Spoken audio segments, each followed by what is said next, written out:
আসসালামু আলাইকুম, সবাই কেমন আছেন? আশা করি সবাই ভালো আছেন। আমি তো অত ভালো কথা বলতে পারি না, তো তারপরেও দেখি চেষ্টা করে পারি কিনা।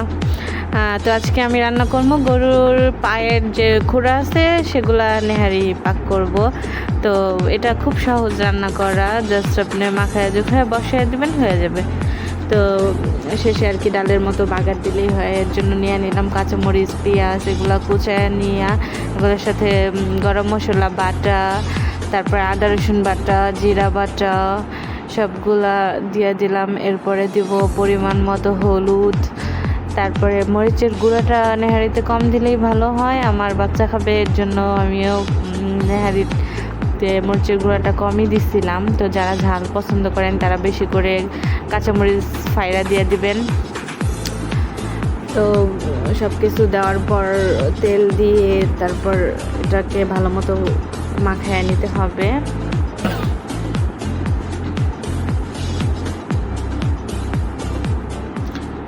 আমি আস্ত গরম মশলাও দিলাম, কারণ বাটা কম ছিল, এর জন্য অনেকগুলা হবে, তো ওগুলা পর্যাপ্ত পরিমাণে ছিল না। তো যতটুকু ছিল আমি দিয়ে দিছিলাম। তো এর জন্য আবার আস্ত গরম মশলাও দিয়ে দিলাম।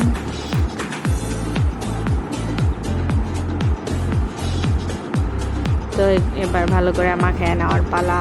ভালো মতো মাখায়া এটার সাথে নেহারিগুলা দিয়া ভালো মতো মাখায়া বেশি করে পানি, যাতে সাঁতার কাটা যায়, বেশি করে পানি দিয়া খালি জাল দেওয়ার পালা। তো মোটামুটি নেহারিটা একদিনে খাওয়া যায় না, এটা মোটামুটি 2 দিন জাল দেওয়ার পরে খাইলে ভালো হয়। মাংসটা নরম হয়, হাড্ডিটা ছাড়ে। তো 2 দিন পরে খাওয়াটাই ভালো। তো আমি পরের দিনই খাইছিলাম। তো এটা দুপুরের দিকে আমি মোটামুটি দুপুরের দিকে বসাইছিলাম। তো দুপুরে 1 ঘন্টার মতো জাল দেওয়ার পর 1-1.5 ঘন্টা, তারপর আবার বিকেলে জাল দিচ্ছিলাম প্রায় আধা ঘন্টা, রাতে জাল দিচ্ছিলাম আধা ঘন্টা। তারপরের দিন সকালবেলা আবার জাল দেওয়ার পরে বাগার দিচ্ছি, তারপর এটা খাওয়ার যোগ্য হয়েছিল। তো দেখেন, একেবারে ইজি।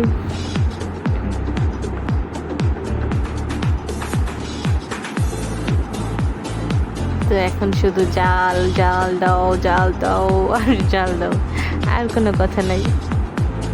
তো দেখেন ভালো একটা কালার আসছে।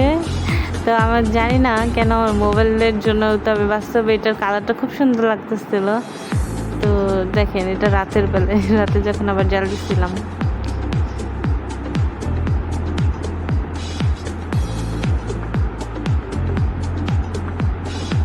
দেখছেন প্রায় অনেকটাই হয়েছে। তো একবার জাল দিলে এটা হয় না, 2-3 বার জাল দেওয়া লাগে, জাল দিলে জিনিসটা খুব সুন্দর হয়। এই যে সকালের দিকে আবার জাল দিছি, দেওয়ার পরে এখন বাগার দেওয়ার পালা।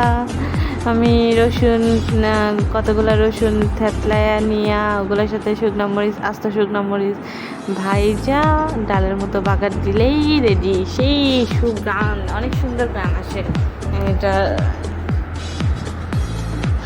তো দেখেন কত ইজি। আমরা ভাবি না জানি কত কিছু, কিভাবে নেহারি রান্না করে, নেহারি রান্না করে একেবারে ইজি।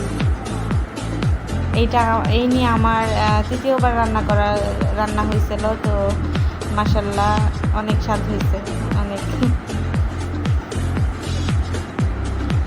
আসলে আমরা ভাবি যে হোটেলে এত ঘন হয়, বাসায় ঘন হয় না কেন? আসলে হোটেলে ওরা কি অ্যাড করে কোনো ঠিক নেই। এটা হইতেছে স্বাস্থ্যের জন্য ভালো, আর এটার স্বাদটাও অন্যরকম।